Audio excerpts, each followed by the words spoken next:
anyone that's owned a business, you probably realize that you're going 180 mile an hour, or you're thinking 180 mile an hour. And all of a sudden it goes from 180 mile an hour to zero. I try to tell people, look, make sure that you have another game. Some are good, some are not so good. Some are really self-destructive. Now what? Like, what's the next thing that you're going to do? What do you do with all this money? Unfortunately, business owners treat their exit incorrectly. Either they get this big chunk of money and they just are so terrified now to lose it, or what tends to end up happening, it's like sharks can smell the blood in the water.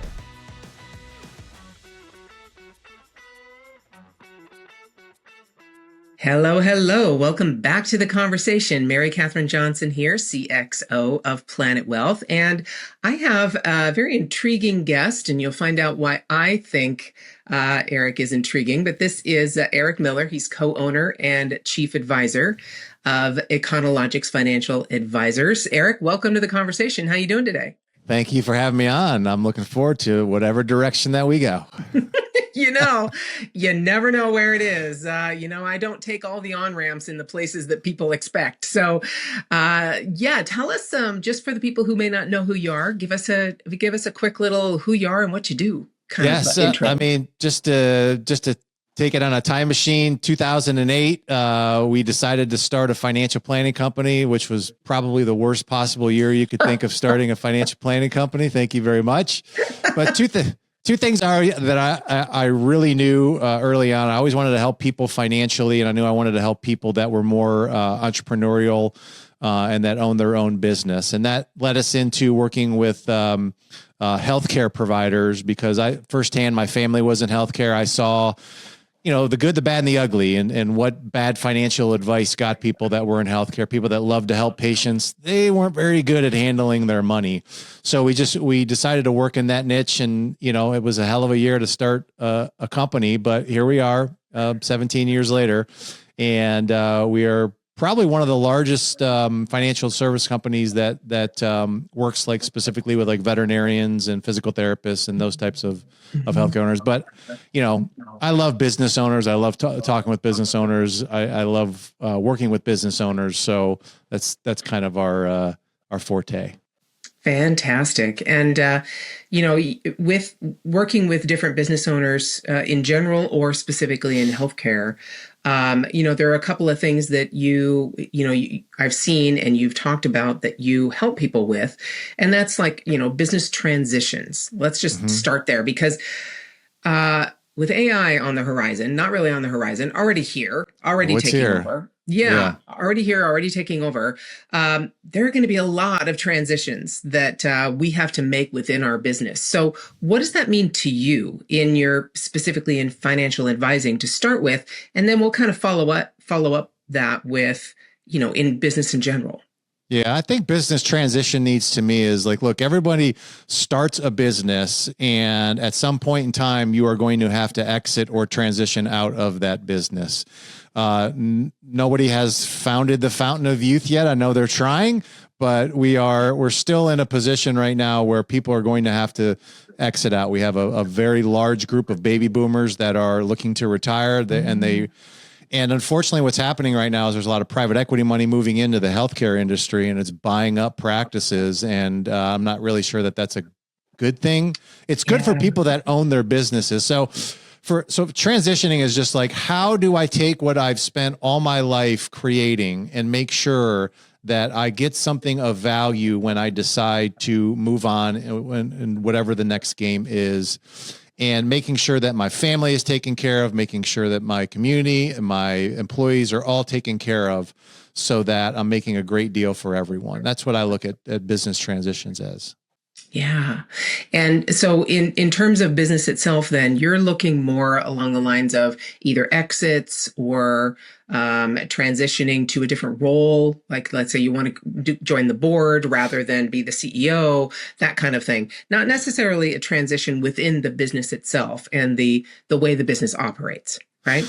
Yeah, for certain. I think most of the businesses that we tend to cater to are single owner, maybe a partner, and they're ready to, okay, I've fulfilled this part of my life. I'm ready to sell it, and I'm ready to do something else with my life. And as someone that caters to someone, you know, my job is to make sure that your personal finances are in good order, to make sure that you're taken care of financially.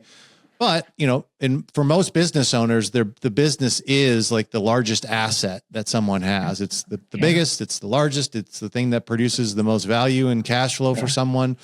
So we have to make sure people are treating it like an investment. And far too often I see too many entrepreneurs treat it more like a job as opposed to an investment. And that's no good. Yeah. Well, and that brings up a lot of other situations. I mean, do you work with a psychologist to help people do that? Because I can imagine, right? That's a difficult thing when you've spent your entire life. And I'm speaking from experience. Okay. Yeah. My father-in-law started his accounting and tax practice back in 1960. Oh, wow. He's 91 now, and he basically had my husband working in that practice as well. And they've just recently transitioned out of that. Wow. He still had it since until he was 91 years old. Good for him. We had to help him let go of it, which was a very difficult thing to do. That's hence my heavy work with psychologists, because when you create a job like that, it is your life. It is your entire life. How do you help people transition from that? You know, I think it starts with a real simple conversation. I tell everyone this, like there's two component parts to like when you're thinking about transitioning. Look, and honestly, everyone should think about your exit even prior to when you're going to sell. Just because there has to be an exit strategy of some kind. But I'll talk to somebody and I'm going to ask them two questions. I go, I need to know what your emotional readiness is and your financial readiness is to move on. Yeah. If you're emotionally ready, like what I mean by that is there anything else in this game that you feel like you need to accomplish? Do you feel like you've done whatever you can and you just don't want to put forth the effort and energy and intention anymore to expand or do something else? That's probably when it's time for you to look at exiting.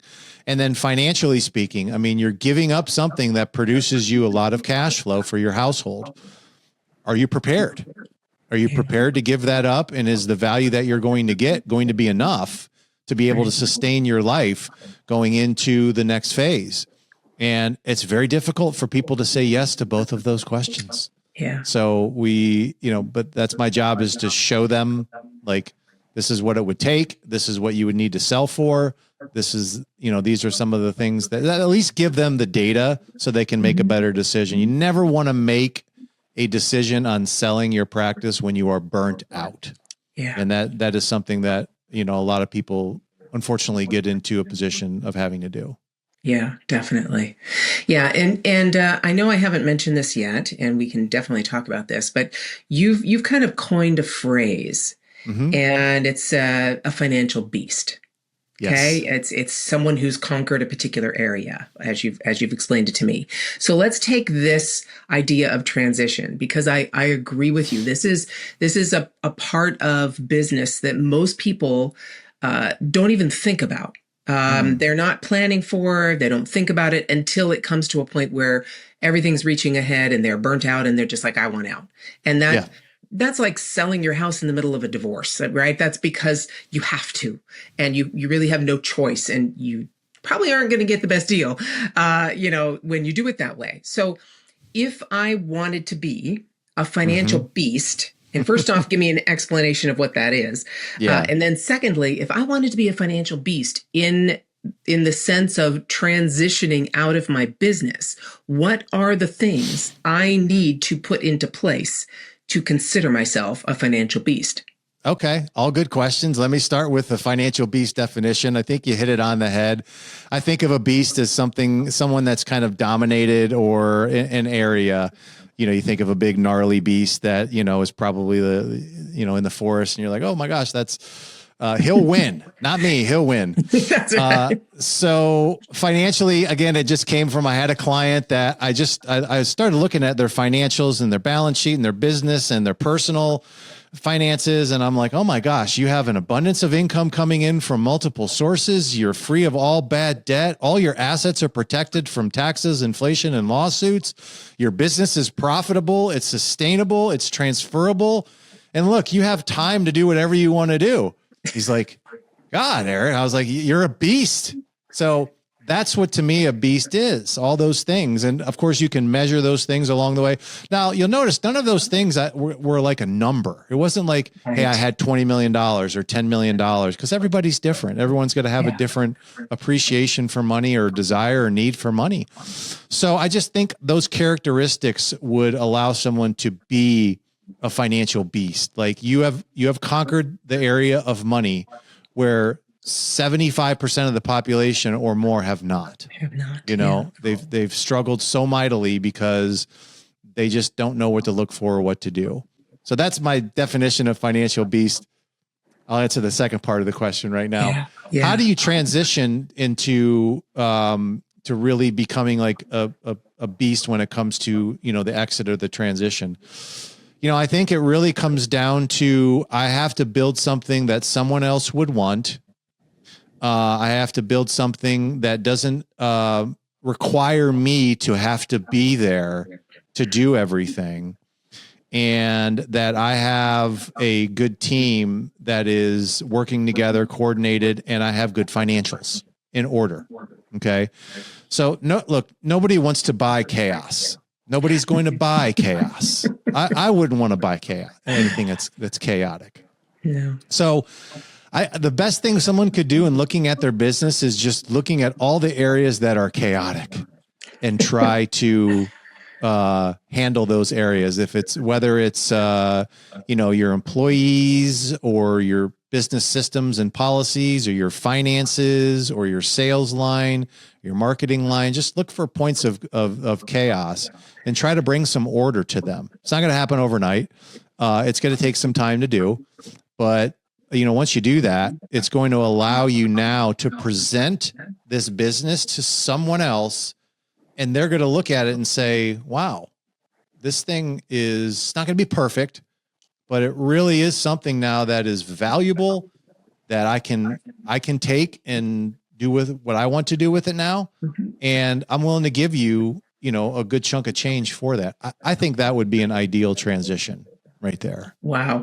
So in that sense, many times when we're business owners, we have to look at so many different parts of our business, and typically we have an affinity for a particular part that we enjoy or we're good at, and the parts we're not so good at, we either don't want to look at, or we want someone else to take it over and we don't want to really see it. But most of the time it's really, we just don't look at it, or we just hand it over to someone. Yeah. And it sounds like what you're saying is, in order to fulfill that role of making sure everything is connected, everything is taken care of, we have to look at those things that are most uncomfortable for us. Yes.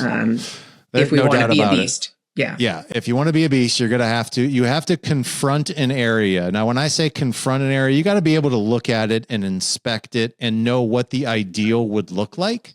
Like, I'm not asking, like, especially financially, because the numbers are the one area, like most business owners, like, oh God, I can't, I don't want to look at my financials. My accountant does that. My bookkeeper does that. And like, look, I don't need you to be an expert at all, you know, at a professional accounting. Okay.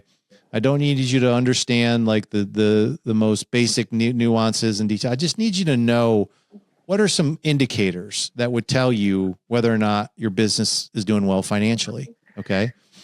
And that's the part of the confront, is just knowing those things in an area that lead to a good condition. And then trying to find out, you know, what's the departure? Why is it not in this condition right here? I think that's probably the best job of a CEO right there, to do those things. Exactly. Yeah. And they don't have to know every single part of everything. No. But you do need to know when it's not going well and when it is going well, and what those parameters are. Yeah. And you have to have stats to do that. And I'm still boggled by a number of people that don't operate with statistics. Yeah. You know, like, how can you tell like what you're doing until it's too late? So, you know, certainly having a system of how you track things, and I don't know, you don't need 150 statistics, but you do need some key ones. Yeah. Definitely. And then so that's great. So let's say we've got that worked out and we're Mm-hmm. setting up our business so that it can work without us, it can run without us, it has the revenue stream again without us. Mm-hmm. Many people are their number one salesperson or they Yeah. are the number one operations person, one of the two, right? So it can run without us, it can sell or produce revenue without us, and the systems and the team and everything is set up so that all you have to do as a CEO, if you're the CEO, Yeah. is manage or direct, right? Guide. Yeah. I'm Yeah, here to guide. guide. Yeah. I'm Yeah, here to guide it. Like, yeah, it's like you have guardrails, right? And if yeah, you go too far off the guardrails, you're going to go off the cliff. And I think, yeah. and that's again what policy does. It allows you to stay on the guardrails. And I think that's the job of a CEO, is just to make sure that it stays on track, and when it Exactly. starts to move that way, we're going to get it back this way. Yeah, And I yeah. think that's the job of a good CEO, to do Yeah. that. And you actually as a CEO create those tracks. If you're thinking of a train, you Yeah. create those tracks. You decide what those tracks are and which direction those tracks are pointed and what how you're going to gauge when you're reaching the next station, whatever that is, if we want to use the train analogy. So then let's say, okay, great. I've set up all these things. Mm-hmm. It can run without me. It can make revenue without me. I'm just guiding it. So whether I'm going to bring in a different CEO and I take a position on the board or I exit completely, now we have to think about, all right, I was a financial beast or I was a beast in my business and I was able to do that. Now I've got a chunk of change. I've sold this Yeah. business. Now I got to be a financial beast for the next phase. So Yes. how do I figure that out? Now I'm Well, like, I don't have my business. What am I a beast at now?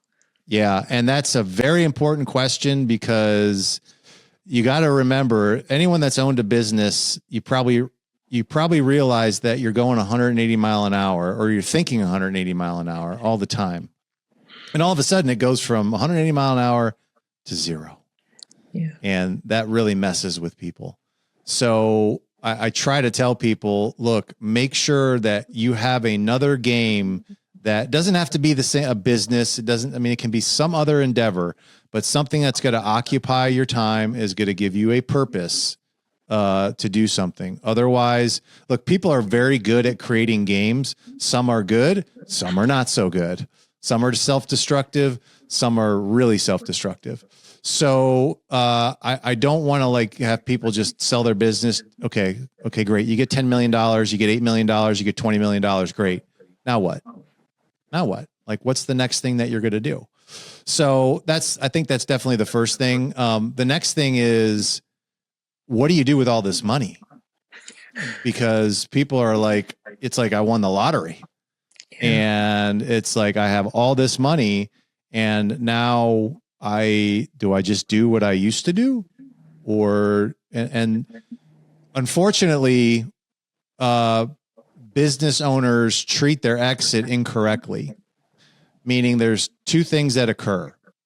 Either they get this big chunk of money and they just are so terrified now to lose it that they just stick it in a bank account and earn nothing on it, right? Because I'm terrified. If I lose this, I don't have an income stream anymore from anywhere else, right?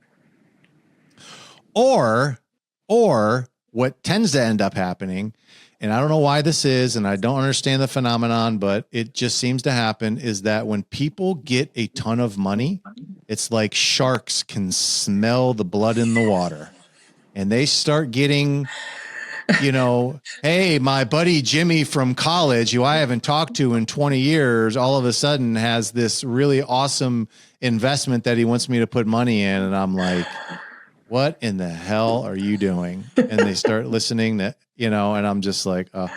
So those are two of the most important things that I can think of for a transitioning owner to really make sure that they're cognizant of how they allocate the proceeds, and making sure that you have a purpose in life that is going to generate enough energy in you that you want to get up and go do something every single day. Because if you don't, you're just going to end up with destructive habits. I've seen people drink and, just do all things that are not so great. Oh man. Yeah. Yeah. So how do you consult? I mean, that switches Yeah. from financial advisor to It does, doesn't counselor. it? Yeah, Yeah.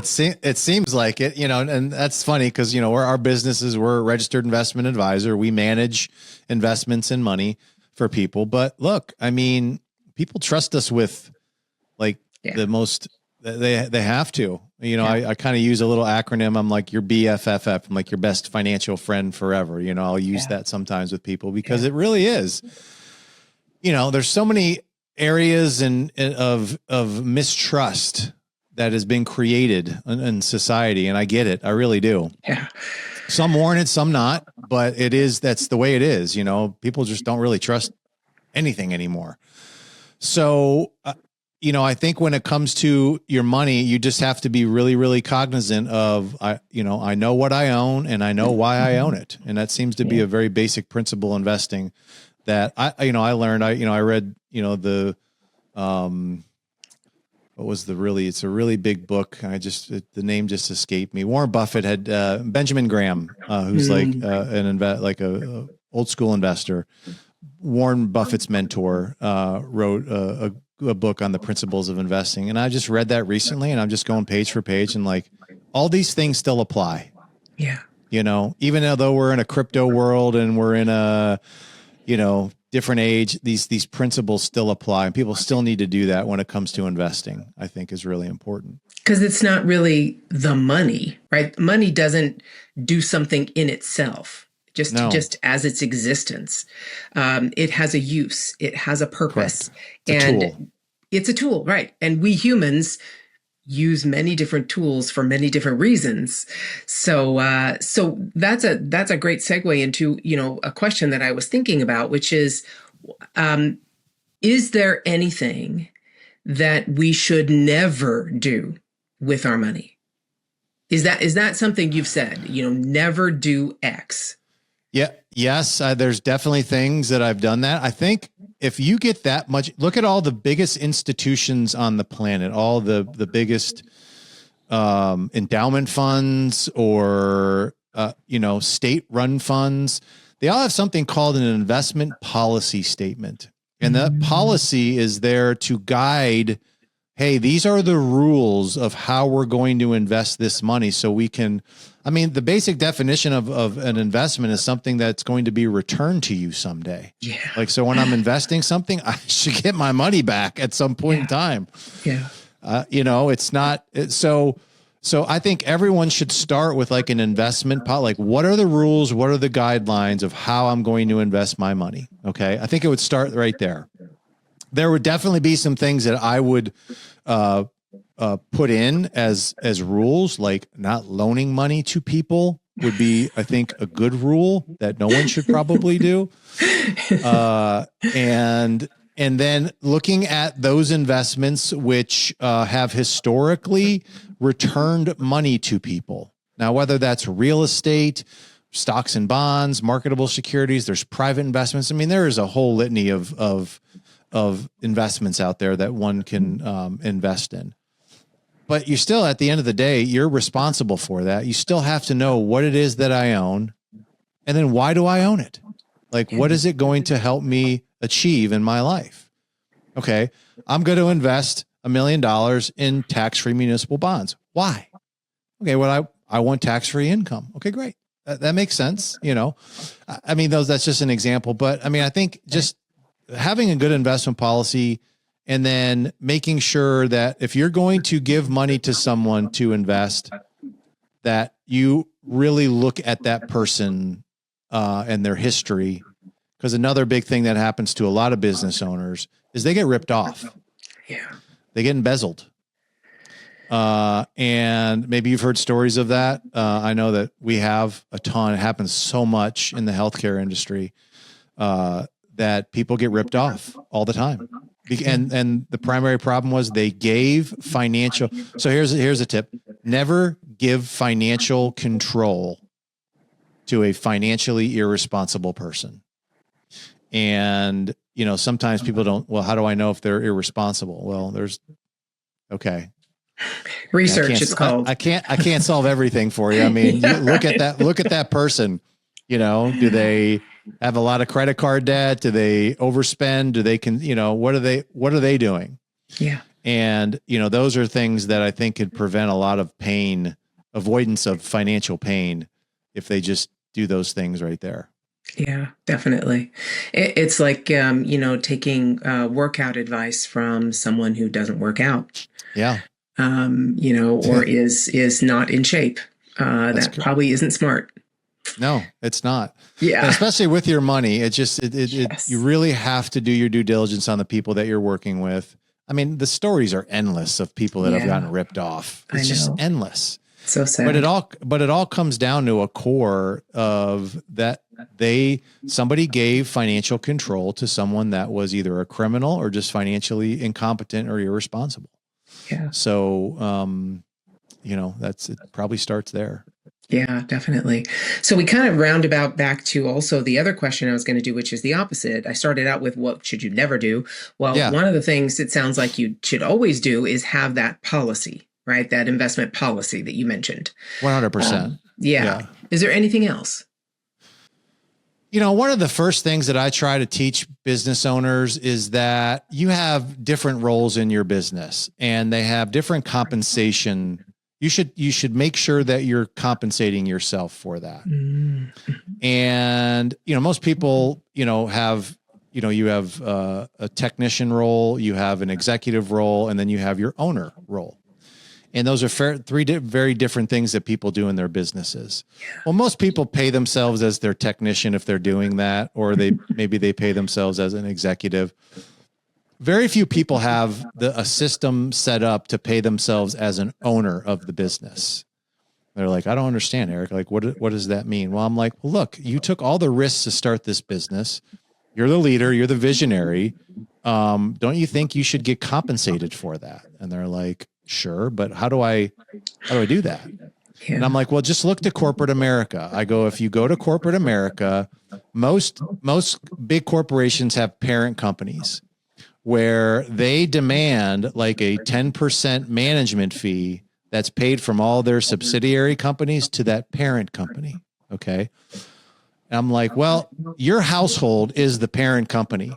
So why don't you pay 10% of the revenue of whatever business that you have up to the parent company for the household? Okay. And if I could just get any business owner to do that consistently over time, you will never have to worry about money again. Yeah. Because you're setting up a system where you're compensating yourself. The money goes to your household, and then you use that to create other income sources for yourself. And if you can get that habit in early on, then you're never gonna have to worry about money again. And I think that's probably the best piece of advice that I've ever given any owner I've ever had, where they're like, well, how do I do that? I'm like, okay, it's not hard to do, but you just got to do it. Okay. Yeah. And once they do it, they're like, they come back like a year later. They're like, oh my God, I thought I was going to like take all the money out of the business by doing this, but it just is, there's money in there and I have money in my household. I'm like, yeah, you just learned a couple basic laws of money. And that's a good one right there. That is amazing. That is because I love the way you set that out. You told them you have different roles, and just like you think of it as an employee, as a staff member, you're going to pay that staff member for a specific service or specific role that they're fulfilling. Well, you as the owner, CEO, and technician, because yes, most people are actually the technicians of some part of their business in addition to the owner and the CEO. That is so true, especially solopreneurs. Even if you have it set up as an LLC or a corporation, whatever this task structure is, doesn't matter. But you are the solopreneur. In that sense, you're wearing lots of hats. So why are you not being paid for those hats? Yeah, seems logical to me. And I thought I would be looked at as a hero when I told people that, but man, they just were like, oh, can't afford it, can't do it. My accountant says it's a bad idea. And I'm like, you guys got to stop listening to your accountants. Yeah, right. Because remember, accountants have a very different role. Yes, they do. They are much more protectors, risk averse, right? Yep. I'm married to one. Yeah. I know. There you go. Great people, very much needed, but they Yep. If you want someone to take care of you, to tell you the worst thing that might happen, that's the person. Yes, If you want to take some risks, that's not the person. that is true. Again. Yes. Yeah, that's amazing. I love that idea though, because I guarantee you, every person listening to our voice, if they are in that role, they are thinking, okay, yes, I'm the more creative side. So I go into more of the marketing side and I'm not so much the operations, or I'm more of the operations side. I'm not so much the creative. So they're thinking of just their technician role and what they actually do in the business every day, or I'm the salesperson or the whatever. But they're not thinking of the fact that they started this and they are the owner. They are the one that should be compensated for the risks and the actual formation and continuance of this, the continued iteration, the continued growth. That's what, think of it as a franchise, right? Correct. You're the franchise owner, right? And this business is your franchise, and the the franchisee pays the franchisor for the benefit of everything that franchisor has created and allowed for the franchisee to have. So it's similar to that. Why would you not do that? Makes total sense. It's the intellectual capital that you're giving to the business that you need to get, compensated back for. And it's a great thing. People, when they do it, it's awesome. For whatever reason, business owners, like I found, are sadly nervous or think they're doing something wrong when they take money out of the business. And I'm like, no, you're not. You're not doing anything wrong. Isn't that kind of the purpose? You would think. Why? Again, otherwise you just made yourself a job. Yeah, exactly. And again, that's how we treat it, like an investment. An investment needs to pay you back. So pay yourself back.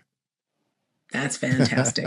Well, I tell you, here's a challenge for everyone listening to our voice. If you are in that situation, I challenge you to set that up today. Not tomorrow, not in 6 months, today. Set that up. Pay yourself for being the owner. There's your challenge for the day. Thank you, Mr. Eric Miller just gave you that. So come on, got to do it. I agree. All right. Is there anything else? Last word of advice for anyone listening to us that they're in a business, they're thinking sometime in the future, okay, now Eric told me I need to plan for my exit, however that looks, the transition. We've talked about that. I want to be a financial beast. I want to know all the things I have to do and have them all set. I want to be like that one client that had all those things set and I can walk away and not have a problem and have other income streams, all that stuff. I mean, that's the dream. It is a dream. That's, quote, financial freedom. That's really what that means, right? That 100%. And yet that it's really a terribly defined word because you hear it all the time. I'm financially free. And there's not 5 people that can define what that actually means. I guess everybody's in a different financial condition. And they're, I tend to see a lot of, especially younger people, get really stressed out about certain things. I'm like, number one, don't get stressed out, get busy and try not to have your attention on some of these things that you don't have control over. I mean, look, we don't have control over, what the Federal Reserve is going to do, or I don't have control over what they're going to do in DC or any of these. I don't have control over those things. Right.